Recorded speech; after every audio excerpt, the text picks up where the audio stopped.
वज़ीर-ए-आज़म ने आज किफ़ायत शारी के हवाले से कुछ इक़दामात का ऐलान किया है, जो बुनियादी तौर पर एक सही डायरेक्शन में उठाए गए कदम है। उसको एप्रिशिएट किया जाना चाहिए, शाबाश देनी चाहिए, लेकिन मेरे ख़्याल में जितने इक़दामात वो ले सकते थे, उतने इक़दामात लिए नहीं हैं।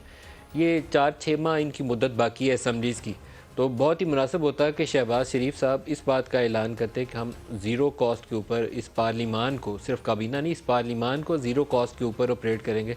ना कोई टीएडीए लेगा, ना कोई पार्लियामेंटेरियन तनख्वाह लेगा, और इसी तरीके से सेनेट के अंदर और जो सूबाई असम्बलियाँ उनसे भी तवक्को की जाती है, दरख्वास्त की जाती कि वो भी ऐसा ही करें, बलूचिस्तान और सिंध वाले।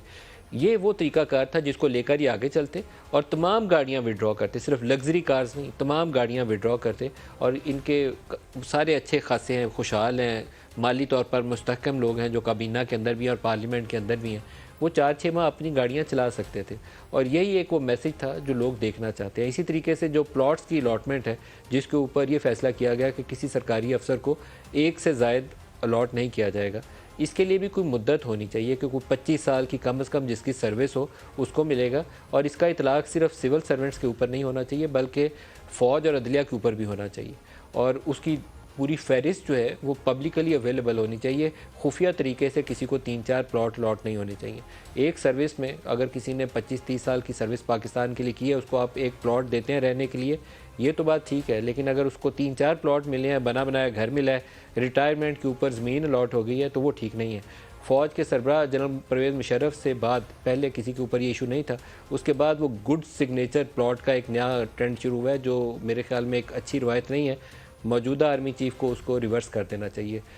फ़ौज के अंदर कभी इस तरह के इल्ज़ामात और चीज़ें माजी में कभी आई नहीं है। पिछले 10-15 सालों में कुछ ऐसे वाक़यात सामने आए हैं, उसको रोका जाना चाहिए। फ़ौज की बड़ी इज़्ज़त और नाम है, कुर्बानियाँ देते हैं, जंग लड़ते हैं पाकिस्तान के लिए, उनकी कुर्बानियों को हमेशा सलाम करना चाहिए और सराहना चाहिए। लेकिन जहाँ फ़ौज के अंदर इस तरह की चीज़, ये पैसे वाले और प्लॉटों वाली चीज़ें ज़्यादा डिस्कस होने लगें, उसको रोक देना चाहिए, वो सिलसिला आगे नहीं चलना चाहिए। सिविल में, फ़ौज में और इसी तरीके से अदलिया में उनका वक़ार जो है, उनकी इज़्ज़त है, उनका मुकाम है, उनके कामों से बनता है, उनकी कुर्बानियों से बनता है। उसी चीज़ के ऊपर ज़ोर रहना चाहिए। इसी तरीके से तोशाखाना के हवाले से असूल व ज़ाबित ऐसे होने चाहिए कि जो भी रियासत पाकिस्तान को तोहफ़ा मिल रहा है, वो वज़ीर-ए-आज़म पाकिस्तान को मिले, अदलिया में किसी को मिले या फ़ौज में किसी को मिले, उसकी बाकायदा ऑक्शन करके उसकी प्रोसीड्स किसी चैरिटी में देनी चाहिए। बच्चियों की तालीम पे लगा दें।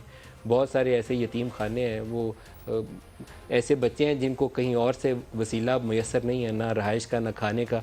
उन बच्चों के लिए ये पैसे लगा दिए जाएँ किसी अच्छे पर्पज़ के लिए। तो दुनिया के किसी मुल्क को, किसी दोस्त मुल्क को, किसी ऐसे सरबराह को जो पाकिस्तान के किसी लीडर को वो गिफ्ट दे रहा है, तोहफ़ा दे रहा है, वो प्राउड फ़ील करेगा कि उसके दिए हुए तोहफ़े से किसी बच्ची की तालीम हो गई, किसी का सर जो है उसको छत मैसर आ गई। तो इस तरह की चीज़ों के ऊपर इक़दामात करने की ज़रूरत है। और साथ ही साथ वो लोग जो बहुत ही वल्नरेबल हैं, जिनको ज़रूरत है कि उनको 2 वक्त की रोटी मैसर नहीं है, उनके लिए कुछ किया जाए, उनके लिए भी कुछ करने की ज़रूरत है। वो 2 वक्त की रोटी वाला जो ग्रुप है, वो आजकल बहुत बड़ा हो गया है। वो लोग जो बुनियादी पे स्केल के अंदर सरकारी महकमों के अंदर काम करते हैं, उनकी कम से कम तनख्वाह के ऊपर काम करने की ज़रूरत है। कुछ लोगों को टारगेटेड सब्सिडी देने की ज़रूरत है कि वो भूखे हाथों ना मार दें, उनको कम से कम रोटी मैसर रहे। स्कूलों की फ़ीसें, बहुत सारे लोग जो प्राइमरी स्कूल्स हैं, गवर्नमेंट के स्कूल्स हैं, वो भी देने के काबिल नहीं रहे, किताबें ख़रीदने के काबिल नहीं रहे। उन एरियाज़ के अंदर काम करके उन लोगों को बचाने की ज़रूरत है। जो कम से कम उजरत है, उसके ऊपर कोई तरीक़ाकार ज़रूर वज़ा करना चाहिए, ना सिर्फ हुकूमती महकमों, सरकारी महकमों के अंदर, बल्कि प्राइवेट सेक्टर के अंदर भी इंकरेज करना चाहिए। सरकार खुद शुरू करे और साथ प्राइवेट सेक्टर के अंदर उसको लेकर जाए और उसको सताइश करें, उसको शाबाशी दें। कुछ और बात जो आज के हवाले से बहुत बड़ी खबरें हैं, मैं उसको भी चाहूँगा कि उसको हाईलाइट करूँ। लाहौर के अंदर आज जेल भरो तहरीक का आगाज़ पाकिस्तान तहरीक-ए-इंसाफ़ ने किया। शाह महमूद कुरैशी साहब और बाकी लीडर्स ने गिरफ़्तारी दी है इसके अंदर। लेकिन जो तवक्को पाकिस्तान तहरीक-ए-इंसाफ़ लगा के बैठी थी कि अवाम का ठाठे मारता समुंदर होगा, जेलें छोटी पड़ जाएंगी, लोग ज़्यादा हो जाएंगे, कुछ ऐसी सूरत हाल कम से कम मुझे अभी तक तो तासुर ऐसा नहीं मिला। मैं आपको एक पुलिस अफसर का या जो भी उनके पुलिस के ऑफिशियल हैं उनका स्टेटमेंट सुनाता हूँ। वो मेगाफोन लेके कह रहे हैं कि हम प्रिजन वैन ले आए, आ जाएँ जिसने गिरफ्तार। और कोई ऐसी सूरत हाल नहीं थी कि लोग आ जाते और वो गाड़ियाँ छोटी पड़ जाती। गाड़ियाँ छोटी नहीं पड़ी हैं। दिखाइएगा उनकी स्टेटमेंट, दिखाइएगा। प्रिजन वैन में बैठना चाहते हैं, प्रिजन वैन ओपन है, खड़ी हुई है, आप उनमें बैठ सकते हैं। जो भी पीटीआई के कारकुनान प्रिजन वैन में बैठना चाहते हैं, प्रिजन वैन ओपन है, खड़ी हुई है, आप उनमें बैठ सकते हैं।